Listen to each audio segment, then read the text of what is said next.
Beginning in November 2017, Colorado election law requires counties to conduct a new type of post-election audit called a risk-limiting audit, or RLA. In July 2018, the Denver Elections Division performed a risk-limiting audit for the primary election. Free and fair elections are the basis of a democratic society. Ensuring that voter choice is properly recorded and upheld is the basis of election confidence and peaceful transfers of power. Thanks to programs like mail-in ballots and ballot trace, the Denver Elections Division has garnered national attention.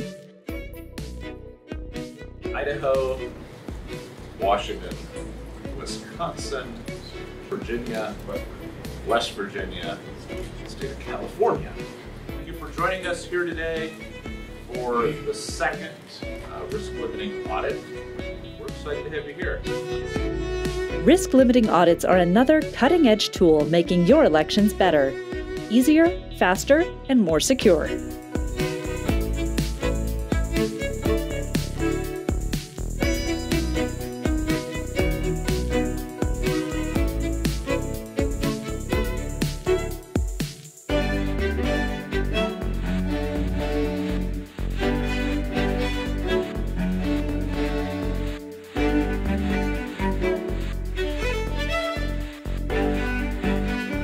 A risk-limiting audit uses statistical analysis to allow election officials to review only a few of all ballots cast in an election to double-check outcomes.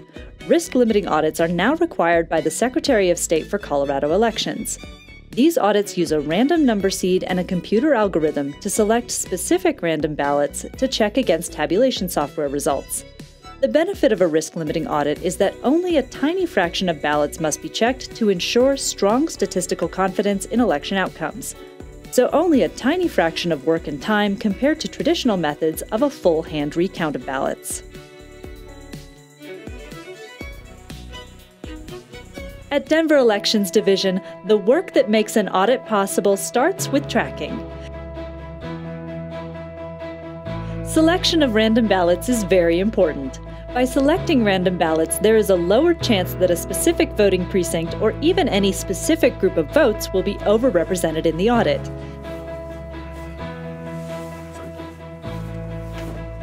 In order to select truly random ballots, however, election officials have to be able to find any one ballot from all ballots cast. 30, 62, 74, and that should be it. Paper ballots are imprinted with a specific identifier number. This number is used later to ensure that an electronic record of the ballot matches the physical paper ballot. Once ballots have been imprinted, they are organized into batches. These batches are in turn housed in ballot transfer cases, these boxes here. Careful record keeping and security procedures such as keycard entry and 24/7 recordings help ensure that any one ballot is trackable and all ballots are secure.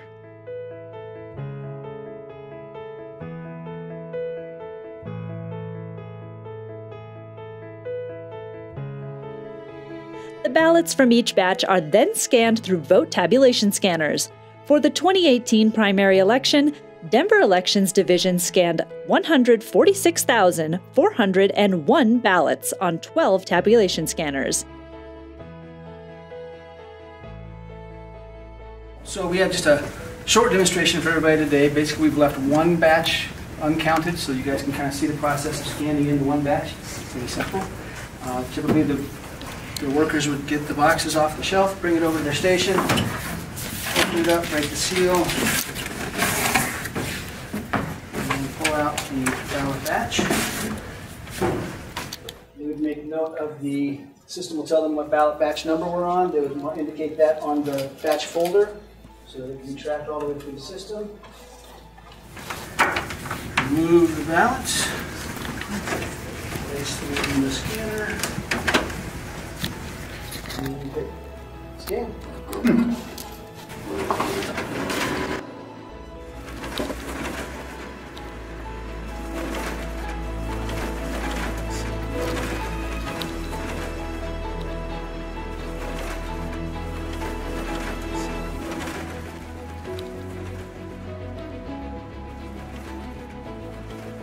Including boxing, checking batch sizes, and reboxing and labeling ballots, election officials worked at a rate of about 2,500 ballots per hour per scanner. All right, and then I'll check. Batch size is 116. I expected 116, so everything went through good. So at that point, I accept the batch. Am I sure? Yes, I'm sure. And that batch is now submitted.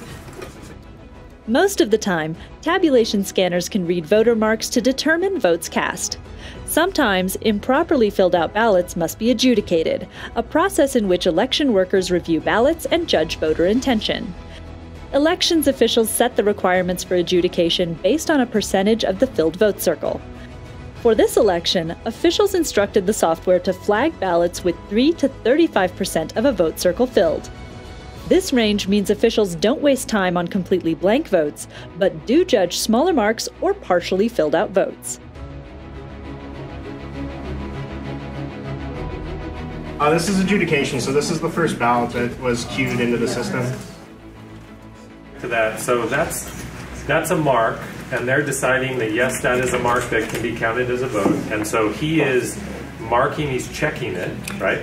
And you can see the flag at the top in here. In accordance with a bipartisan team, so the bipartisan team is saying yes, that should get credit, and then that's telling the system that ballot, on that ballot, that person should get credit. So it's adjusting what the original count was to give that person or that candidate credit.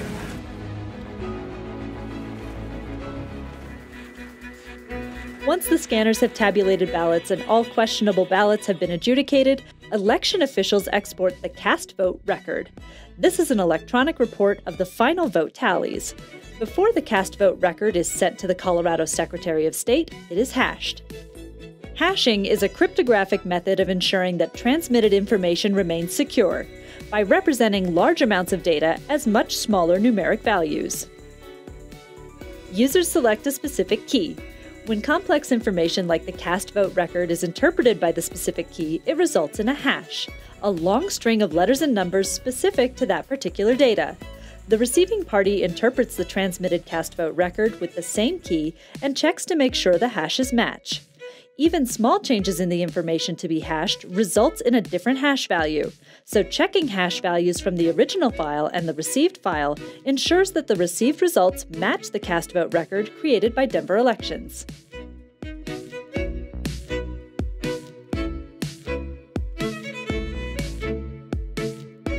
With the results of the election in hand, a risk-limiting audit can begin.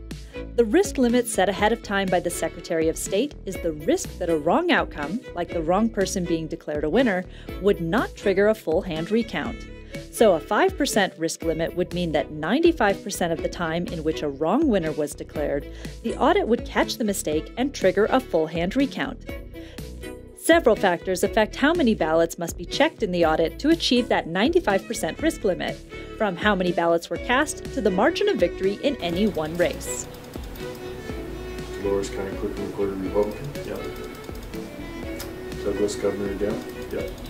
For the 2018 primary, Denver Elections' risk-limiting audit required checking 222 ballots in the first round, just 0.15% of the total votes cast. Thanks to probability and statistical math, examining this tiny fraction of votes cast has a 95% likelihood of catching problems with the election's outcome, and requires only a fraction of the time and cost of a full recount.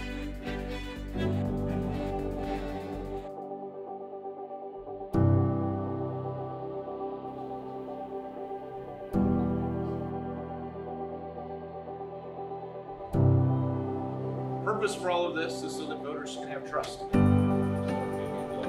we begin the drawing of names. Dwight. Who was first? Maurice Turnbull.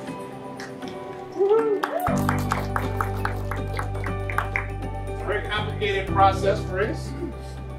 You come up, you draw a die, and you roll it, preferably on the table. All right, here we go. 8. All right, getting screwed up. Colorado is the first state in the nation to perform rigorous, risk-limiting audits on elections. Although a number of states require election results auditing, many specify only a small flat percentage to check. or use methods that are too slow to be enacted before official results are declared. Jenny, you're with? Polk County, Florida, and U.S. Vote Foundation. On the bunker side. 5. Beginning in the general election of 2018, Colorado will perform risk-limiting audits in all counties that are able to export a cast vote record and are not hand-counting ballots.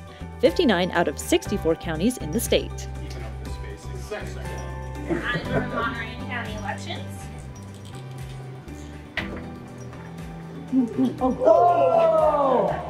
Apparently we can't play track. So you might have to have more trips to Vegas. I might. This statistically rigorous method of auditing is also supported by transparency. The Secretary of State makes publicly available not only the results, but the process of a risk-limiting audit, from open source software to a public meeting to determine the audit random number seed. That random number seed was entered into a computer algorithm, which created a list of specific ballots. All right, let's rock and roll. So, as I said this morning, I went 8, 5, 7, 7, 5, 2, 1, 2.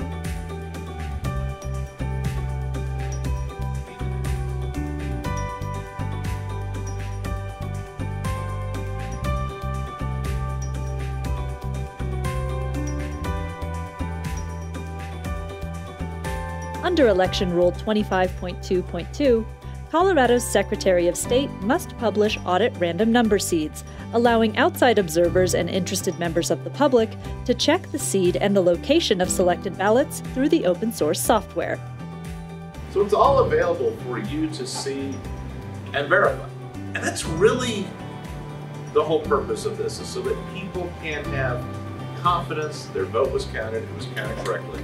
And ultimately, I believe that inspires people to vote.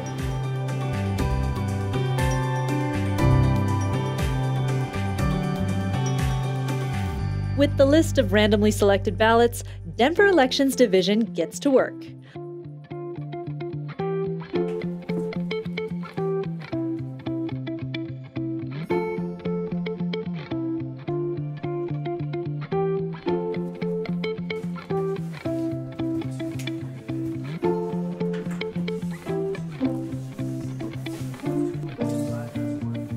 Among the entire collection of ballots, elections officials must locate and retrieve the exact ballots that were selected at random by the Secretary of State's audit software.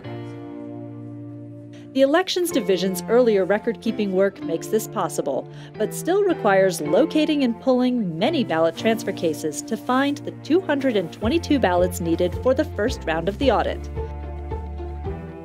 Each of these ballot transfer cases has been tracked, logged, and secured throughout the entire election process, with seals and double-check signatures providing an extra check on each ballot transfer case.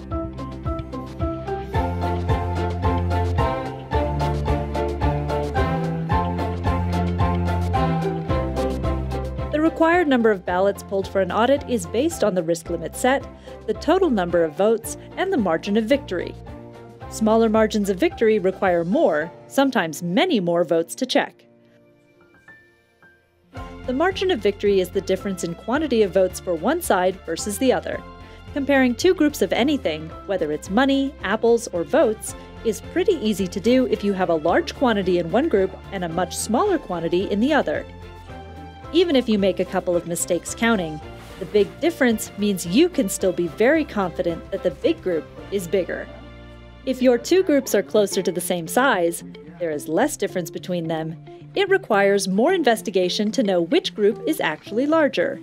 For a risk-limiting audit, a higher margin of victory means a bigger difference between the groups of votes, so fewer votes need to be checked to be confident in the outcome, which means fewer ballots need to be pulled by Denver elections.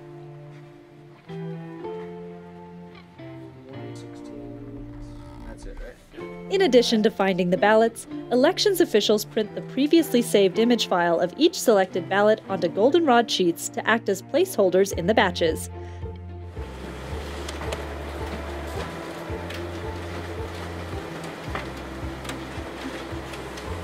Officials reopen the sealed ballot transfer cases, find the appropriate ballot batch, and double-check the selected ballot against the printed image.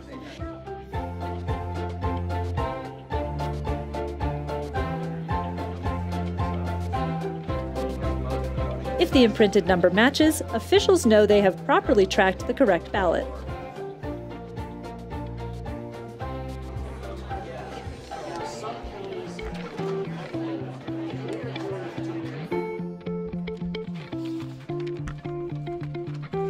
The goldenrod ballot image is put in the spot of the original ballot to make the return process faster and provide a second check to ensure the right ballot is in the right spot.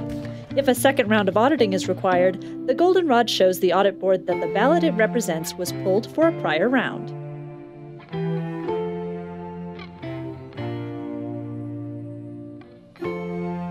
If the imprinted number matches, officials know they have properly tracked the correct ballot. In a recorded meeting with outside observers, each physical ballot is hand-checked by the audit board, which is made up of one Republican and one Democrat. This bipartisan configuration helps avoid bias when judging any particular race.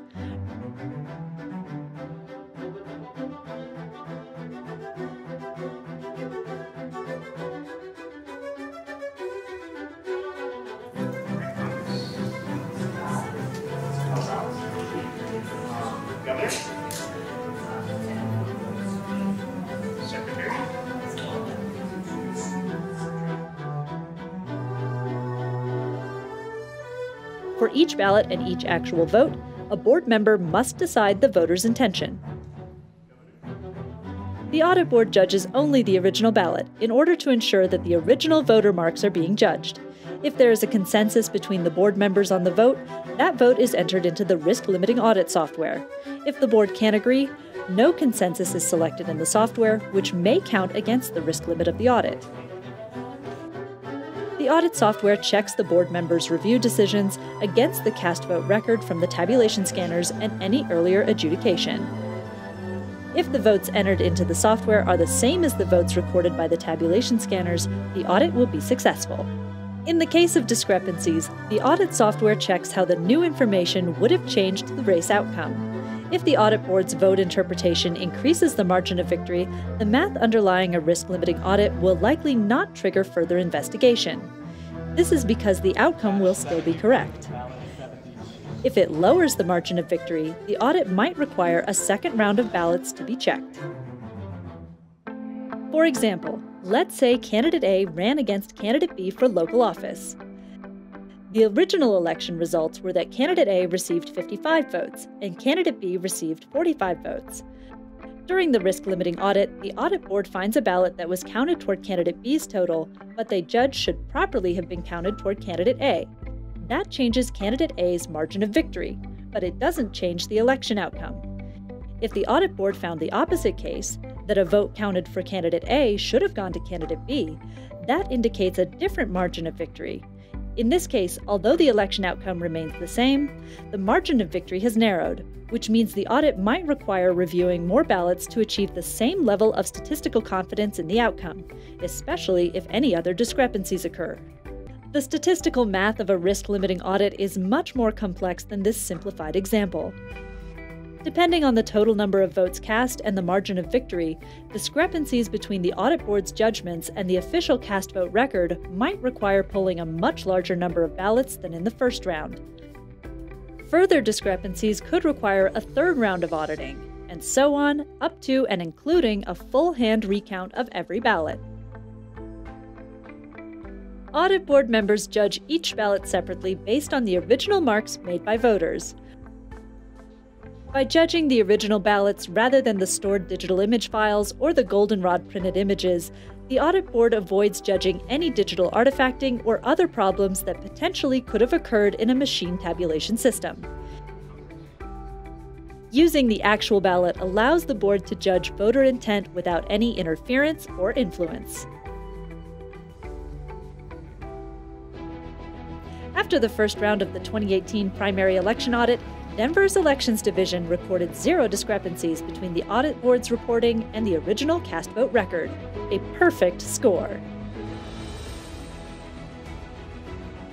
Find out more about risk-limiting audits and other ways Denver Elections Division ensures fair and free elections at denvervotes.org.